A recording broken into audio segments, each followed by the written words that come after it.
Dzień dobry, witamy Państwa serdecznie w kolejnym WeInnovators Clubie. Dawno się nie widzieliśmy. Paweł, ile się nie widzieliśmy? Oj, kilka miesięcy tak naprawdę. Znaczy może nie kilka miesięcy, może kilka tygodni, ale to się bardzo dłuży. Szanowni, jak widzicie, robimy mały eksperyment, próbujemy nowego narzędzia, jesteśmy widoczni w mediach społecznościowych, nie używamy tym razem Zooma, więc będziemy prosili Was o zadawanie pytań po prostu w czatach, jeżeli będziecie chcieli. I zaraz startujemy, a od nowego roku, Paweł, wracamy już na stałe, prawda? Tak jest i zaczynamy mocno kosmicznym akcentem, bo zaczynamy od webinaru z udziałem Roberta Zublina, najbardziej znanego z śmiałych teorii na temat Marsa. Eksploracji Marsa. Dobrze, żeby teraz już nie zabierać więcej czasu, bo mamy dzisiaj fantastycznych gości. O, Paweł, coś się troszkę przerywa. Tak, przerwało mnie na momencik. Chciałem zapytać, nie wiem, czy było słychać, ale czy się naszym widzom podobała nowa czołówka, która jest według mnie fantastyczna i ja pierwszy raz ją widziałem. Bardzo dziękuję, Bartosz, za taką fajny początek naszego webinaru. Cieszę się, że Ci się podobało. Szanowni, żeby już nie przedłużać, zapraszamy na scenę Maćka Sadowskiego. Maciek przedstawi za chwilę naszego wielkiego gościa, Olgę. Maciek, teraz Twoja część. The floor is yours. Olga and yours, of course. Thank you very much being with us. Thank you very much, Bartosz. Thank you very much, Paweł. Hi, Olga. Hi, good friend, an old friend. I haven't seen you for a long time. But before we both say hello to each other, you can sit comfortably together with all listeners and all attendees of today's meeting, because I have a long description only of highlights of your career, and I believe it will take me not shorter than 2 minutes. So listen up, guys. Hello. Today we will have a great pleasure to talk with a real leader and a builder, a genuine architect of a startup ecosystem, not only in Ukraine. Ukraine will be our main topic today, together with Poland. We will try to compare these markets, but also Central Eastern European and generally speaking European. We will have also some Norwegian aspects of Olga career, of Olga activity. So Olga Afanasyeva, I met Olga. I met you, Olga, I believe 7 years ago in Kiev during one of the conferences at the Olympic Stadium, and already then in 2017, back to this time, I remember you already was super successful person, very respectable and very profoundly acknowledged on the Ukrainian, Polish and Central Eastern European market. But from this moment on, you have lived the life that I always dreamed to live, which is a career in venture capitalism, with startups, in mentoring, in organizing great international endeavors, also for women, to empowering women, which is one of my mission as well. You have successfully finished your Ph.D. studies with a diploma, which I'm also very much envious. And I finished my studies, but I've never conclude the text, the dissertation. So I'm not a PhD, and you are, and still everything that I know about your curriculum makes me feel absolutely amazing being your friend and your colleague from the ecosystem. So here is what I can remember, what I have in my little note about Olga. So she was working in one of the biggest ICT company in Ukraine, and probably we will know from her, from Olga, probably that was the booster, that was the impulse for her to work closer with startuppers. Namely, for several years, she was the head of UVCA, which is Ukrainian Venture Capital Association. She was the head of this organization. By head, I mean the managing person. But still, right now, even once Olga left the floor, make the chair empty, and the organization found a new leader. She is still an honorable member of UVCA, an organization that I like very much, something that we can compare to Polish PSIK, Polskie Stowarzyszenie Inwestorów Kapitałowych, Polish Association of Capital Investors, or venture capitals if you prefer, venture capital if you prefer. And Olga, I don't want to even say how many courses did she attend as a listener. What I want to highlight is that she is an author of a course herself. She created a very compelling, very disruptive course agenda for investors, for business angels and venture capital managing partners and analysts. In 2021, she got invited to a high council or a program council for young entrepreneurs next to Norwegian-Ukrainian Chamber of Commerce. And she was sorry Olga for referring to you all the time in the third person, but this is for the good comprehensive information for our guests, for our friends who gathered on the StreamYard today at WeInnovators. So it's still she, no matter the fact that you are very much you. And I remember also the moment, Olga, when the Financial Times and the Google has listed you over the challengers of New Europe. It's called New Europe 100 and Changemaker New Europe 100. You were one of the first female on this list and one of the first people in Ukraine. So even this one element itself proves my case, which is you are unbelievably successful and unbelievably hardworking person. But I'm not even in the middle of the introduction, so I think it's enough. Oh my God! So Thank you. But I need to mention, Olga, Ukrainian Davos Nights, Ukrainian Davos House, 2018, 2020. You were the initiator and architect of the Startup Pavilion at the customer. What was the name? Customer Electronics Show in Las Vegas. Consumer Electronics Show, yeah. Consumer, of course. You were and you still are a supervisor and mentor and expert of several initiatives. Like I, for example, can see, I mentioned this Norwegian-Ukrainian format, but there are also formats with Great Britain, with India, with the United States, European Bank for Development. Yeah, we call it EBOR. What is the original English abbreviation? It's European Bank for Reconstruction and Development. All right. EBRD program. Yes, EBRD. Thank you very much for that. So, ladies and gentlemen, you have a tremendously interesting guest today.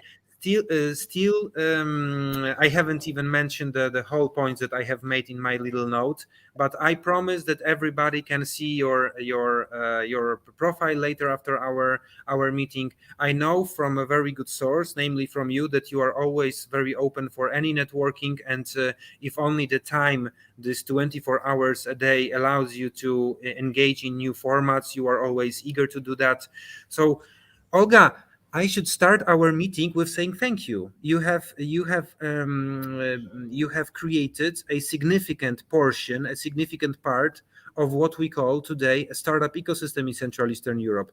Can you give us some review or some thoughts or some impressions that you still have? How did it start? What was exactly the kickoff for you to engage with such a sophisticated, non-trivial segment, which startups are? Thank you, Maciek. First of all, thank you for invitation and for so many compliments I've heard today. These are pure facts. Come on, pure facts. Compliments are still in front of us. And it's very cool that you remember how we met on this conference. It actually was one of the first months I was involved with the UVCA, with Ukrainian Venture Capital Private Equity Association, and one of the first big conferences I was attending in this role. And we met exactly at this event, so it's like, very symbolical. So I'm working with startups like for 7 years or something. Yeah, like approximately for this time. And what I see is the huge change on the market.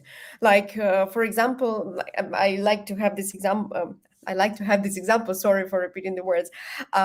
For example, there is this startup genome report, which compares the ecosystem's development using different criteria, for example, and one of the criteria is the amount of the events that are happening in the ecosystem. And if we compare what was happening actually 7 years ago, or I don't know, even 5 or 10 years ago, especially, like at that time, I think you remember that if you would like to know, startups or investors more, if you would like to visit these events, you could probably, visit more or less everything. In your city, like in your capital. I'm not talking about like smaller cities, because it was not the case. There was nothing happening, almost nothing happening. So you could have, you could coincide your startup building activity and also or a main job, and still, visit pitch events, some exhibitions, technology shows, and so on. But now it's definitely not the case. So if you would like to visit startup pitches or some lectures of investors or founders, you would not do it. Am I alone here? I don't hear you. You are with me all the time. I've heard you. Okay, so because I was alone on the screen, and no, it's probably because of the director. Sometimes it's good for the perception of our viewers to see some movement on the stage. Yeah, that's true.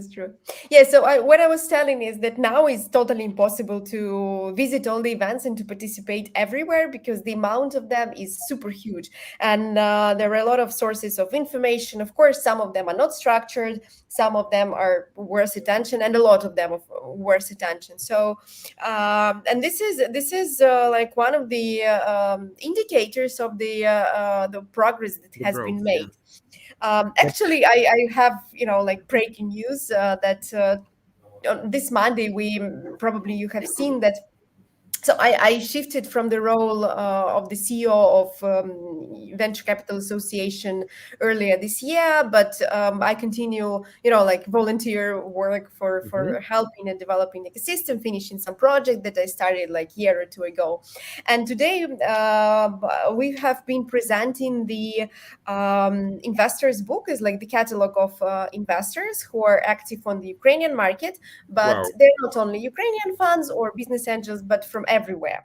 So the first edition of this document research was in 2017, so 4 years ago, and now we just decided to look with it was financed by USAID and supported by the Ministry of Digital Transformation, actually, which was not existent at that time, and it was not the case 5 years ago that or 7 years ago that the government supports innovation development in our country. I mean, I'm talking about Ukraine.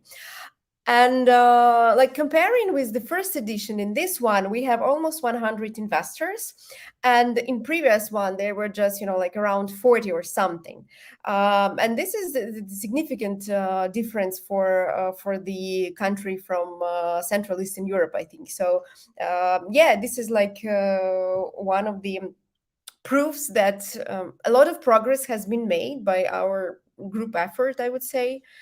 And this is my long answer to your question. Yes, thank you very much for that one. But still, I think you have very smartly avoided the personal question. We want some of our participants today know you definitely from the market. They are very competent, they are very professional, so they need to know important people. But some of them don't know you. So, what was the trigger for you to start to initiate or to support those changes that you have described to us? This changes, this magnificent changes of Ukrainian venture capital and innovative sector. For you personally, why didn't you decide to be a firefighter or a football player? because these fire things are too heavy for me. I'm tiny for that. But well, jokes apart, we're talking about Good one, serious good one. things. Well, at that time, before UVCA, I was having my academic career, which I decided to, not stop, because I still continue this stuff a little bit, but I understood that when I'm, I don't know, 50 years old and I'm still standing in front of the students, and all my career is theoretical knowledge, I decided like no, it should not be a case, because it's a bit boring for the students, and I cannot inspire myself and themselves by not having the practical experience. So at that time I was participating in the Polish program, the Academy of Capital Market Leaders by Paga Foundation, and I was one of the first batches. I don't remember, it's the first or the only, Yeah, but first or whatever. the second. I remember that. I think the first where there was international group, and It's a beautiful program, also, by the way. Lots of great leaders. It's a beautiful program, by the way. Lots of great leaders started with Paga Foundation with this. Yeah, I met a lot of great people, and we still, like connecting with some of them. As it was very inspiring for me, and I think like this was one of the first touches of innovation world, like startups, like close for me personally. Then I had the little the short-term work on the Warsaw Stock Exchange. And there I met with UVCA, because the Warsaw Stock Exchange was a member of association, and it was just, the organization was just founded. I mean, not stock exchange, but UVCA. And so I started, like learning like piece by piece, drop by drop. And it was something that was interesting. Then I started meeting people, startup founders, and it was very inspiring to see how, like young, students, or maybe not students, or maybe not so young, they create things, they do really bold stuff, and this piece by piece that all constructed to the place where I am now, I think. So it's all about the people. And here, Olga, since Warsaw has played a significant role in this early stage of your because it took place physically in Warsaw, yes, in the Warsaw Yes. Stock Exchange. Yeah. Exactly. In this beautiful, I like this this assembly room very much. We have organized together with the city of Warsaw several events in the in Warsaw Stock Exchange.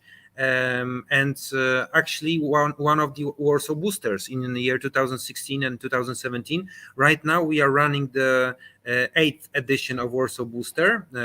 We have startups from different countries. Right now on Monday there will be a final demo day of 10 excellent startups, but I need to say that the whole batch of 40 startups that we have initially invited to the program were super good. And of course, because of my inclinations to Ukraine, I love this country a lot. I've been a guest. I've been enjoying your hospitality for many years on different formats and conferences. So I know that in Central Eastern Europe, there is a particular bond between Ukraine and Poland, I think. Can you see that? Lots of founders are going here and there. Venture capital investors are more eager, and I see that their investment policies allow them to invest also in other countries. So would you like to share with me and with us your thoughts on what will happen for us, for Ukraine and for Poland, for this region, these two most important markets, these two biggest markets in Central Eastern Europe in next years? Because, and this is last sentence of my question, I promise, you are the special guest star, not me here. I was one of these pessimists when the COVID initiated stroke in March 2020. I thought that it will have a severe consequences for the number and the volume of venture capital investments into startups. And I was luckily super wrong, which shows how poor analyst I am. But luckily for our two countries, it was a spectacular year. Spectacular in terms of, I know it's a year full of sorrow and full of pain. We all suffered. Many families, if not all families, have suffered more or less, but still through COVID. But in terms of high-tech development, it was a very spectacular year. And what do you think, how it will turn on from here? Do you think that Ukrainian investors will go a bit wider and invest into companies from Slovakia, Poland, Moldova, Belarus, you name it? Or you think that it is a moment where the capital gathered in portfolios, in bank accounts of investors, from your report, the report that you have issued today, yes, if I understood correctly, will these investors invest mainly in Ukraine? I'm asking not without reason. I believe that this is a moment when Ukraine can keep the best minds, the best, brilliant engineers, pioneers of innovation in Ukraine. Because for many years the story was similar between Poland and Ukraine. One of our best or some of our best minds were going to Canada, Great Britain, or US. How do you feel about the future in terms of talents and venture capital investments in Ukraine? Well, thank you for the question. That's very interesting and deep. I'll try to share some thoughts. Definitely COVID has demonstrated us that it's basically doesn't have any big impact where are you located, because the first months of the COVID last year, like in April and May, indeed, it was like you said, the investors, they just didn't understand, like, okay, well, what's happening next, for how long it will be, like, shall we invest in the people we have never seen, like, just this part and that's it, or shall we wait while we can travel again? Then it didn't happen. I mean, traveling and stuff, we were in the lockdown for a long time. And in summer, it was, like, okay, let's invest in people we've never seen, or let's support the companies who are already in portfolio with the follow-on round. So it started, moving slowly. And it was like in Silicon Valley, there was this rule that local investors, they don't give capital to the startup founders who are not located 20 minutes drive from their house or from their office. Now it's more or less flexible. Like, we cannot say about 100%, but still it became clear that it's not necessary to live like 24/7 somewhere. I'm not talking about the fact that it is important to live in to understand the market, to understand the local culture, because once you've been to Silicon Valley, you understand what is all about, like, what is the vibe, like, why everyone is talking about Silicon Valley as something, the heart of innovation. I'm not talking about these things, but more or less it doesn't really matter where are you at certain point of time.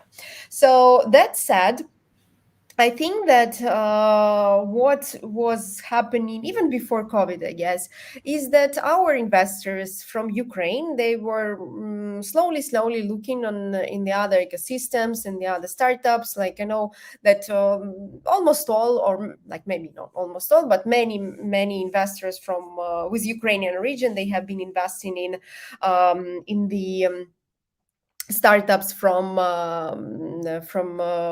Belarus, for example, or from Moldova, Romania, like neighboring countries, even from Poland. There were a lot of M&A cases from when Ukrainian IT companies and the Polish IT companies, they merged, or someone was buying a startup from one of our two countries. So there are trends in that direction, and I think it will just increase, because we are not in Korea, fortunately.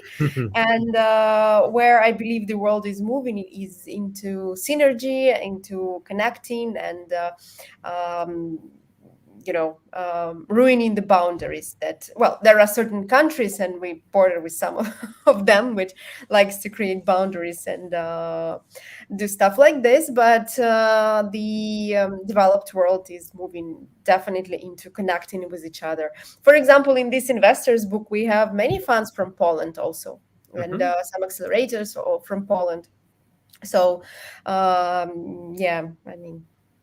Lovely. And that leads me to another topic, very much related with the one that we touched together. Namely, we see that this perspective that you have described to us, which I understand in brief words, is a huge intensification, increase of interest of venture capital private investors into high-tech scene. I think that the fact that both in Ukraine and in Poland, I remember, for example, this company, and please correct me because I always mess up with the name. It was Luxury? Luxury. Luxury. Yeah, one of the funniest and the most profound experience in my life, but it's maybe for another chapter, because I saw these guys and I thought that maybe this solution is it's too funny and it will never fly. And only 2 months later I learned that what was Snapchat, yes, invested millions of dollars and acquired this company. So because of guys like them, and also some unicorns in Poland on both sides of the border, I think more and more investors, and you know them from the Ukrainian Venture Capital Association, decided that they can invest some money into very high risk endeavors, like super high risk endeavors, which startups are, but they did, so not but. And they don't need to invest necessarily into stock exchange or real estate or things like that. They can also make more risky investments. And because of the fact that many startuppers are listening to you right now, they came not only from Warsaw Booster, and here a little, not little, but little words, but big thanks to Dagmara Krzesińska and Katarzyna Skoneczna from Warsaw Booster, who helped organize this format together with Bartosz and Paweł. We really love to be guests on WeInnovators with Warsaw Booster. Many startups from Warsaw Booster are with us today, and they probably would like to answer to listen to your thoughts about this very problem.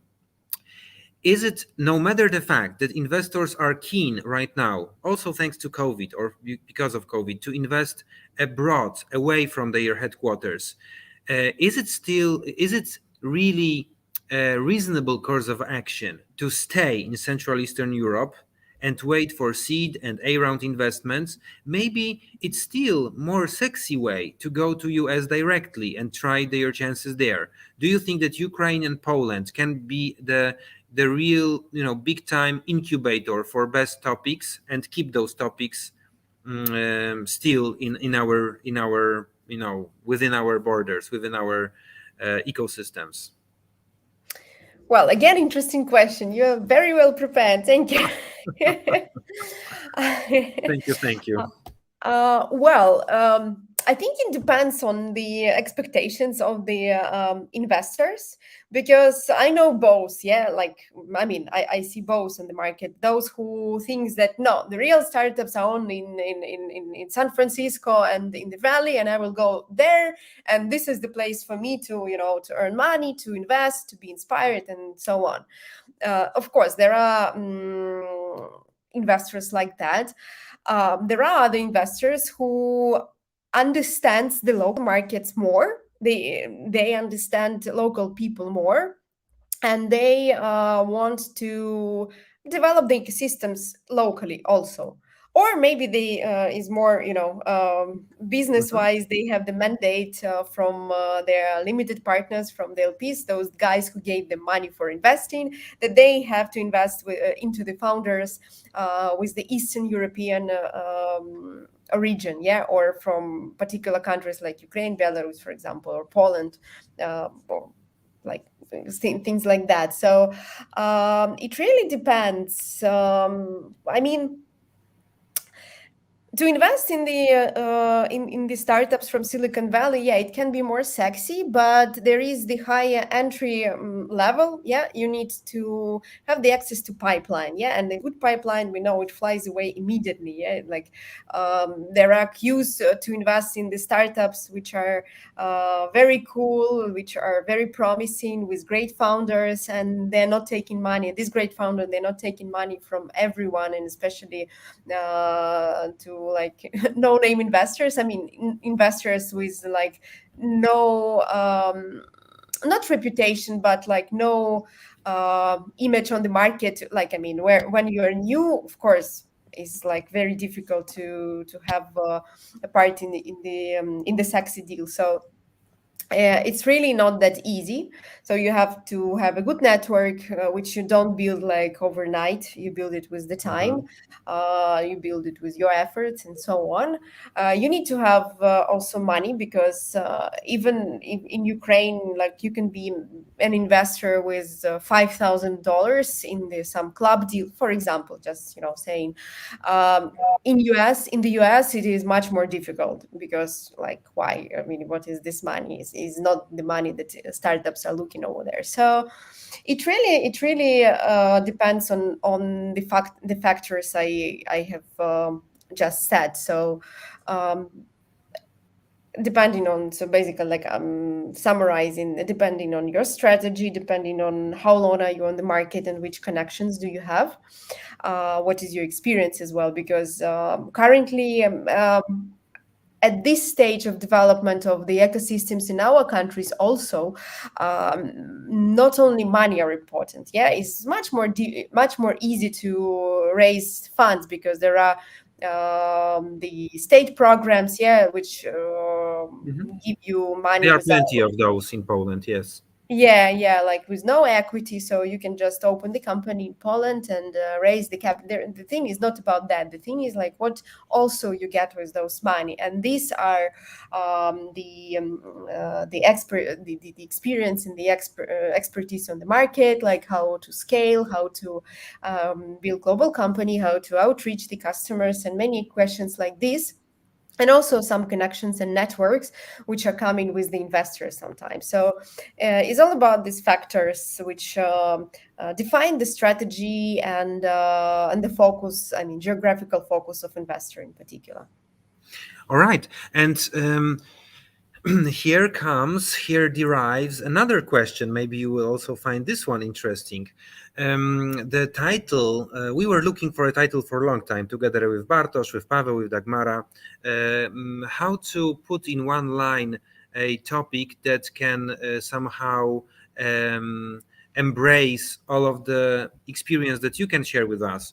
And the topic we decided to put into our social media advertisements of about the meeting with you was how to translate those very innovative projects, concepts, technologies, business models into everyday business routine.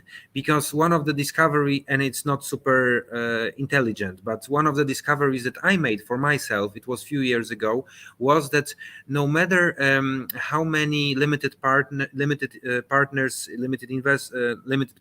for venture capital investors, and how much in venture capital money will we invite to our countries, we still need to find some commercial recipients of those early stage prototypes, early stage constructions, early stage innovations.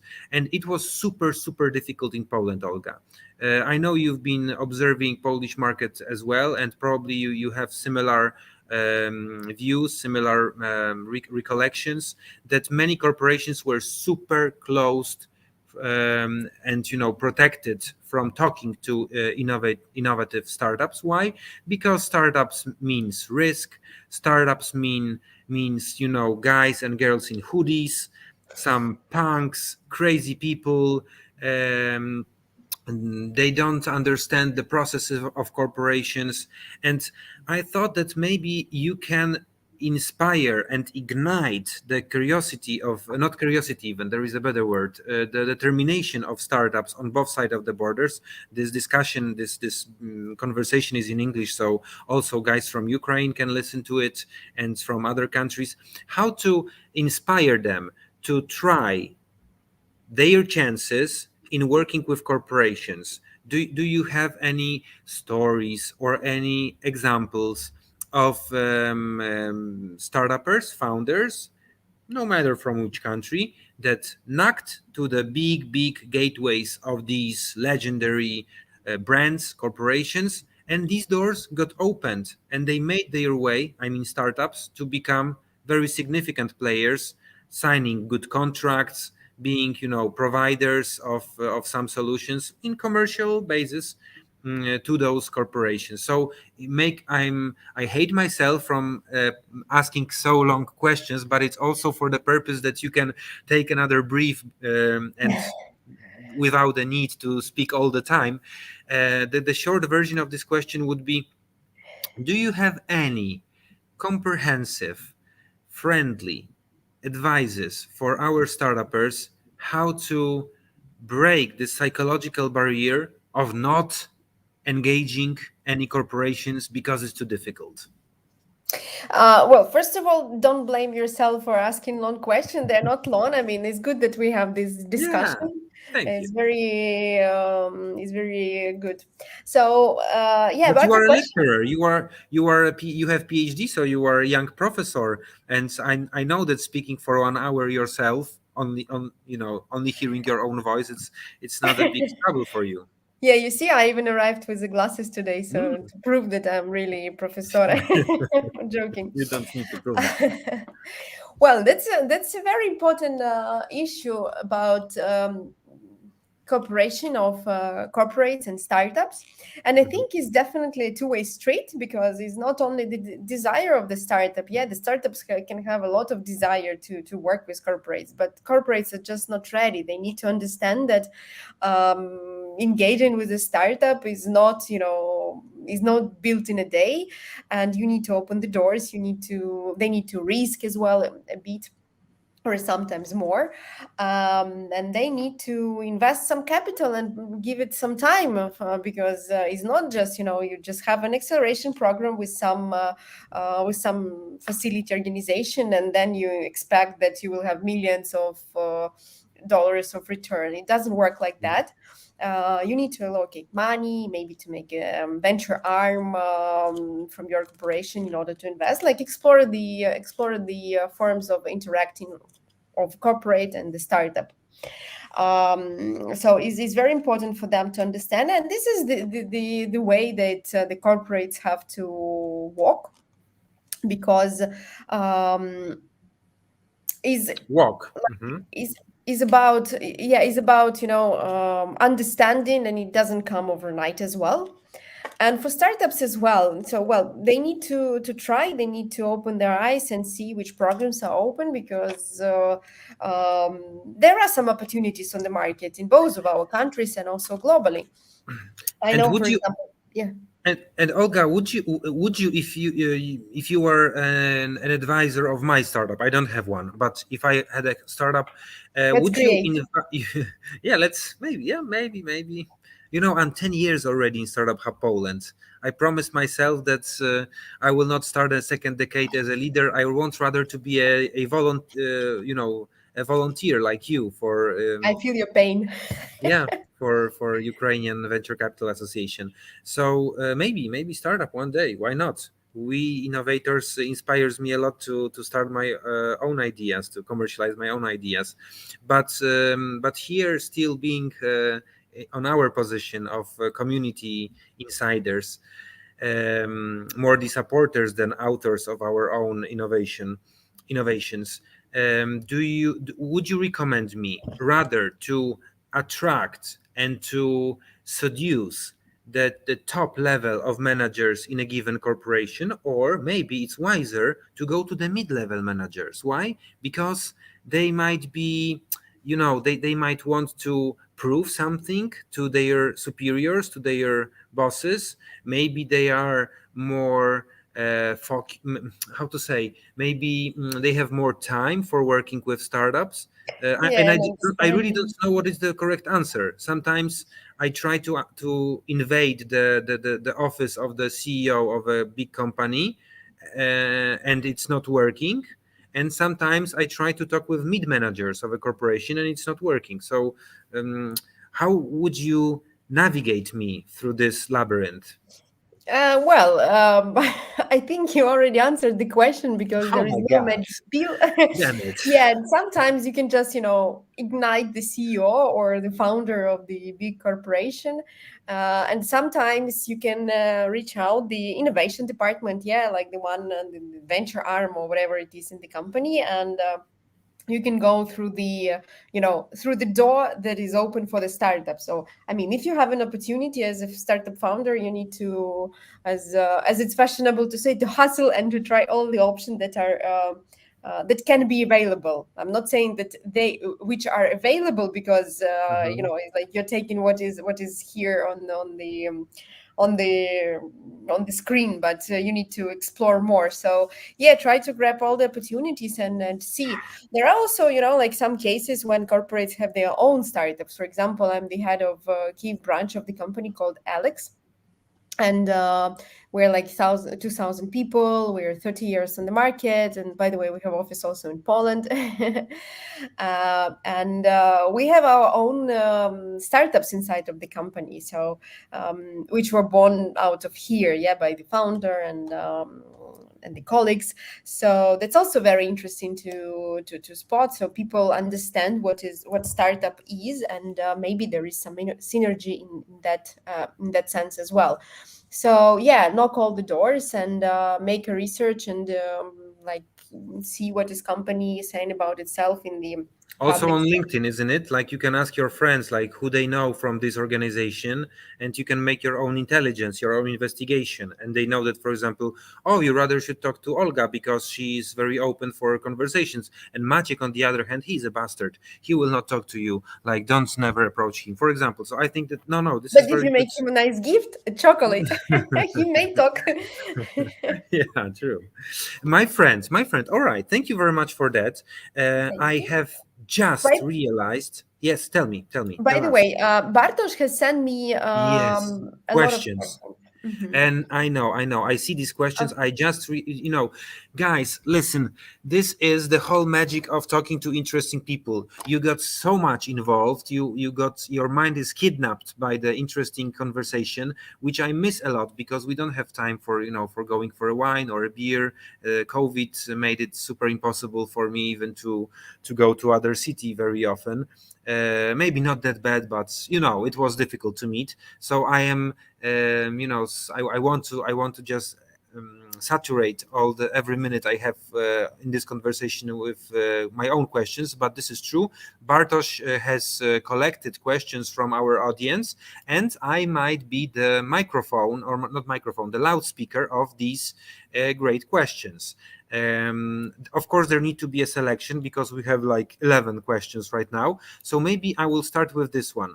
Is there any specificity of the Ukrainian startup market, something that strongly distinguishes Ukrainian market from other European ecosystems? Well, I don't know if it's something that distinguish at this stage of development from other European markets, but definitely is strong programmers, so strong engineering legacy from the ancient times, let's call it like that.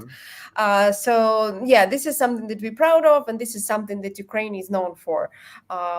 Not only in the region, but in the world, in general. This was, underlined also by COVID, which made a complement to the tech ecosystem in Ukraine as well, to a certain extent. I mean, in the sense of the strengths of this particular issue. The other thing is that maybe, like we put. Is like actually the negative, the downside, but we probably used it as a strength that there is no government support, there is no there was no government support, there was no stimulation of the innovation development, and despite of this, people use the creativity to build innovations and to create these success stories. So I would say that at certain point we use this downside as the as an advantage. Yes. Okay. Yeah. Let's stay with that. I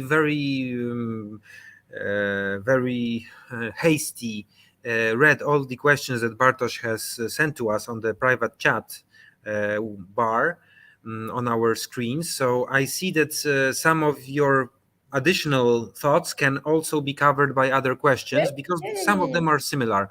And look, this is interesting one.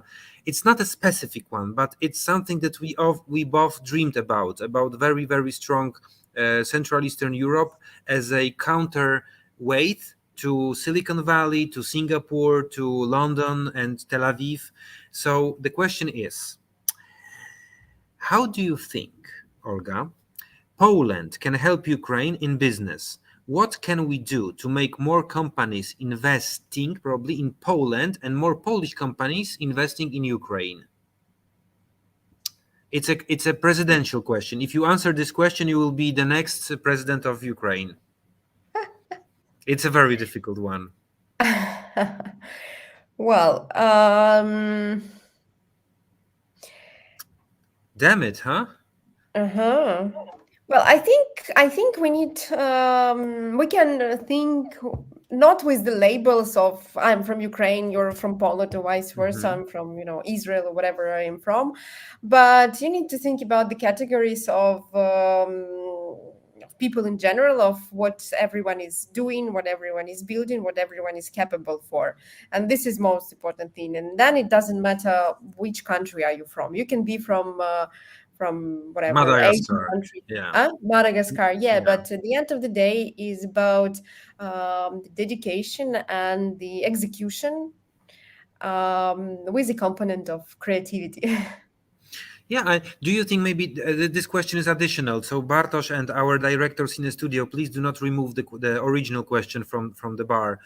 Do you think that the fact that right now in Poland we have a great diaspora of probably several 100,000 of young Ukrainians, it's also because of the annexation of Ukrainian Crimea and Ukrainian Donbas. Difficult times, many people needed to go somewhere, and understandable very much. We are a difficult region. Do you think that the fact that we have this great diaspora in Poland, they can be a now the word in English, a multi-head ambassador of Ukrainian market, Ukrainian skill market, and Ukrainian innovation market in Poland? Because in many years I remember how people from Germany have perceived Poles sometimes ago. Oh, these guys, yeah, they are nice, they are cool, they can work in low levels of our corporations. And probably this very stupid stereotype also infected our minds several years ago, 20 years ago in Poland. Right now, what we see in terms of Ukrainians coming to Poland, they are super skilled, professional people, great culture. They know Hemingway and Tolstoy, and they are like 5 stars humanists.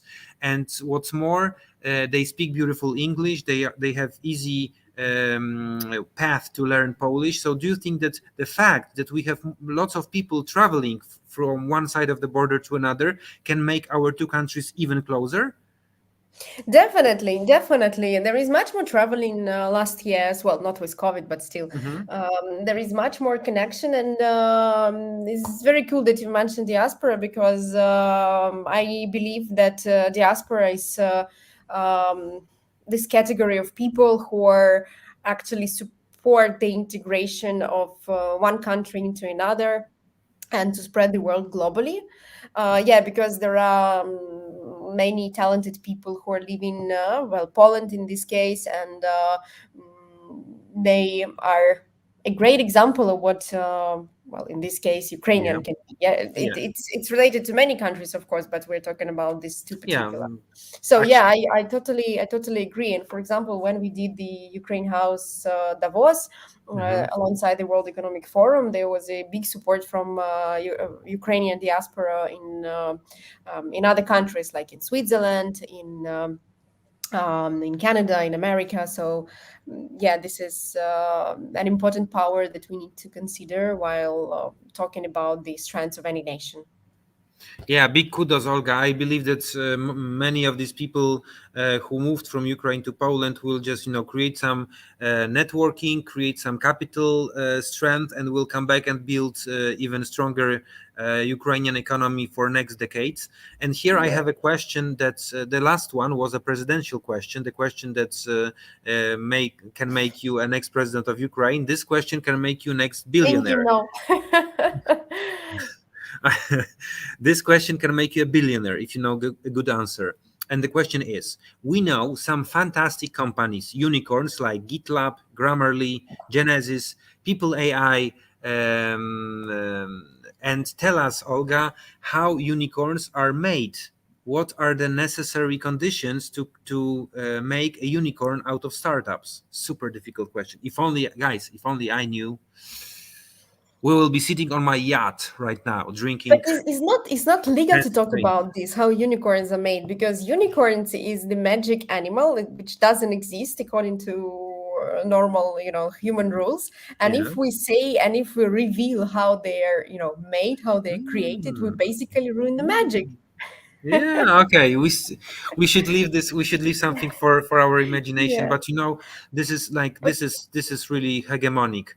I need to tell you that the recent years, both for Ukraine and Poland, but also Czech Republic, Estonia, Hungary, we have really an avalanche of unicorns recently. Even in Poland, every 3 weeks, I hear about new unicorn, and I spent years on talking with pessimists and with conservatists who are saying, no, nothing will happen in this country.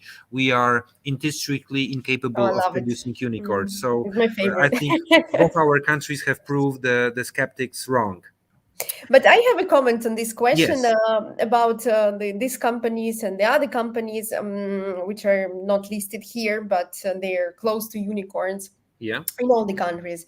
The thing that unites them is the international experience that the founders and the top management has. For example, in GitLab and Grammarly, the founders are mixed from different nations. Yeah, like for example, the GitLab is the founder. One is Ukrainian, one is the Dutch guy.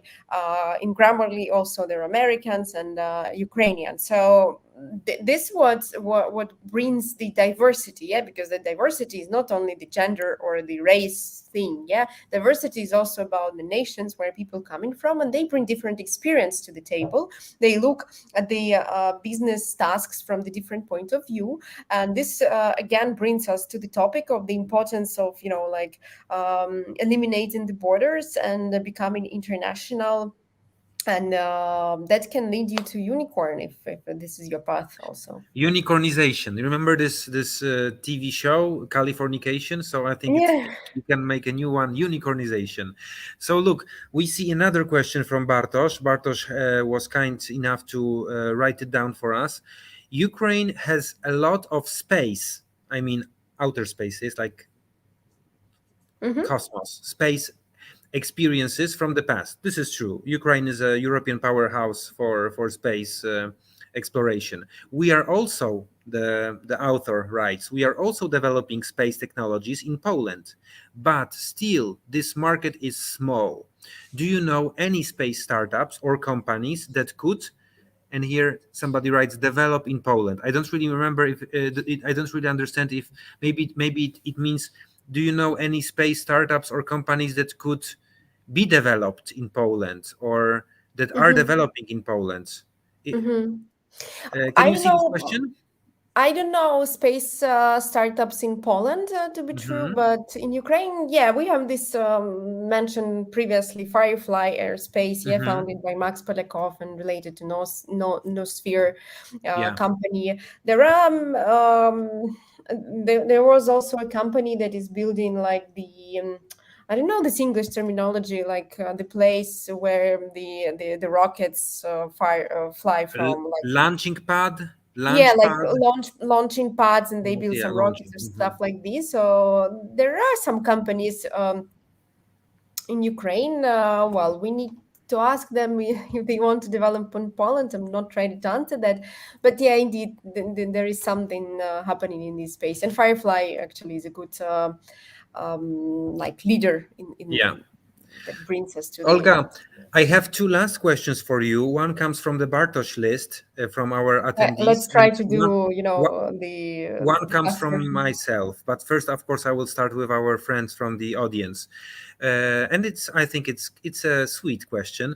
What are the strengths of Ukrainian programmers, and which of the languages, of the coding languages, is or are your favorite? You were working in ICT sector. Do you have your favorite language?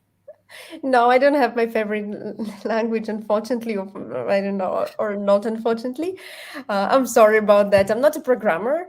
I don't program myself. I help programmers to program successfully in the company and to find a good place in our company in particular. What are the strengths? Well, they have good technical skills. They have the good patience for learning and studying. They are creative. And they're sometimes they're like hungry, like as they say, stay hungry, stay foolish. Ambitious, very much. Yes. Yeah, and maybe like the good knowledge of English as the international language as well, that helps them communicate. So yeah, I would say that these are the strong sides. All right. I also promised to ask you another question, maybe sweet question, maybe, but definitely a short one, which is, what shall we wish you, Olga, for upcoming Christmas? In December and January, we will have a Christmas season. What would you like for you personally and for the ecosystem that you have built to happen? What shall we wish you? Wow, I think that the best wish that comes to my mind now is peace. Like peace in the soul of myself and all the people around me, and peace in Ukraine as well. Very beautiful and wise wishes. I think it's not too much of from my side if I say that we all listeners of your today's interview, we wish you exactly this, Olga. We wish you a good harmony and balance inside of your soul, and outside of your window we wish you a very peaceful and stable and strong Ukraine, the Ukraine that I remember very well from dozens of my trips, when I was only fascinated and inspired by this magnificent people and this magnificent country. So this is what we really wish you all, and thank you very much for finding time in your very busy schedule to meet with us, with Bartosz, with Paweł, and I really miss you. I'm really happy that we had a chance to talk today and also talk on public, so that friends of WeInnovators could know you better. Thank you so much. I'm very happy to be here and see you again, and to meet Bartosz and Paweł. It was a very interesting conversation. Olga, thank you very much. It was extremely interesting. Your experience is very, very big, and thank you for sharing it with us. Maciej, thank you very much for a great fireside chat with Olga. And my pleasure. Please remember about WeInnovators. We will remember about you in 2022. So I hope and I believe that we will meet in real very, very soon. Thank you very much. Have a great Christmas and Happy New Year. And let's see all on Google on Demo Day of Warsaw Booster on Monday. Of course. Good luck with that. Yeah, good luck, startups. Good luck. Thank you you. very much. It was my Bye, pleasure. bye. Thank you. Ciao, ciao.